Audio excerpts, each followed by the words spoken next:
ब्रह्म उवाच स्वदोच्चारणमात्रेण तीर्थस्नायी भवेन्नर मुच्यते सर्वपापेभ्यो वाजपेयफलं लभेत् स्वदा स्वदा स्वदेत्येयं यदि वारत्रयं स्मरेत् श्राद्धस्य फलमाप्नोति कालतर्पणयोस्तथा स्वदा स्वदा स्वदा श्राद्ध काले स्वदा स्तोत्रं यशृणोति समाहित लभेत् श्राद्ध शतानां च पुण्यमेव न संशय स्वदा स्वदा स्वदेत्येयं त्रिसन्ध्यम्य पठेन्नर प्रियां विनितां च लभेत् साध्वीं पुत्रं गुणान्वितां पितॄणां प्राणतुल्यात्मं द्विजजीवनरूपिणी श्राद्धधिष्ठातृदेवी च श्राद्धादीनां फलप्रदा बहिर्मन्मनसो गच्छ पितॄणां दृष्टिहेतवे सम्प्रीतये द्विजातीनां गृहीणां वृद्धिहेतवे नित्यानित्यस्वरूपासि गुणरूपासि सुब्रते आविर्भावस्थिरो भावसृष्टो च प्रलये तव ओम स्वस्ति च नमः स्वाहा स्वदा त्वं दक्षिणा तथा निरूपिताश्चतुर्वेदे षट्प्रशास्ताश्च कर्मिणां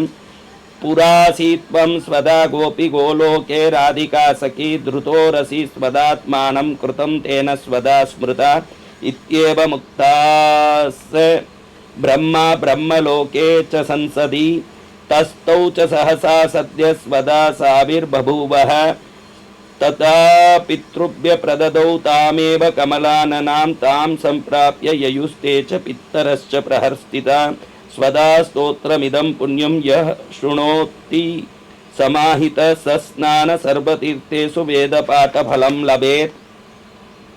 श्री ब्रह्म वैवर्ते महापुराणे द्वितीये प्रकृतिखंडे नारद नारायण संवादे स्वादोप्याख्याने स्वदोत्पत्ति तत्पूजादिकं नामैक चत्वारिंशो अध्यायः।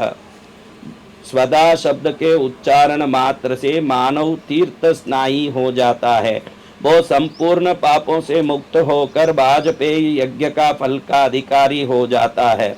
स्वदा स्वदा स्वदा इस प्रकार यदि 3 बार स्मरण किया जाए तो श्राद्ध काल और तर्पण के फल पुरुष को प्राप्त हो जाता है। देखो स्वदा स्वदा स्वदा बोलो आप सब एक बार, अभी बोलिए स्वदा स्वदा स्वदा बोलिए 3 बार, स्वदा स्वदा स्वदा बोलिए 3 बार बोलिए, क्योंकि 3 बार कोई स्वदा स्वदा स्वदा बोलता है तो उसको श्राद्ध करने का तर्पण करने का जो फल मिलता है उतना फल ये 3 बार नाम उच्चारण करने मात्र से मिल जाता है।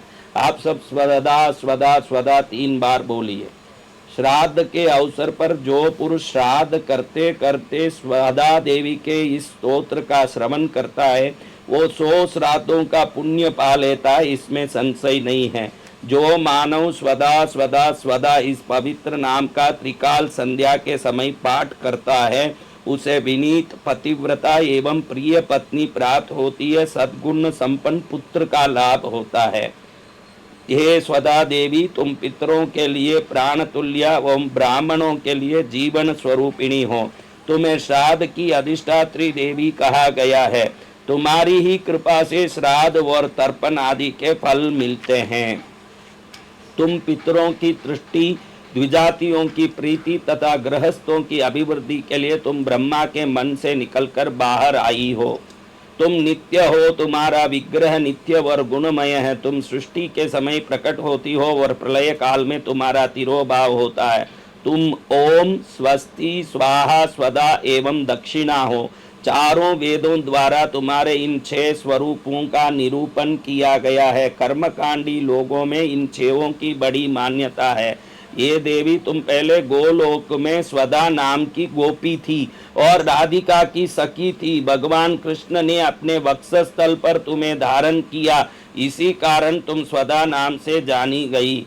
इस प्रकार देवी स्वदा की महिमा गाकर ब्रह्मा जी अपने संभा में विराजमान हो गए।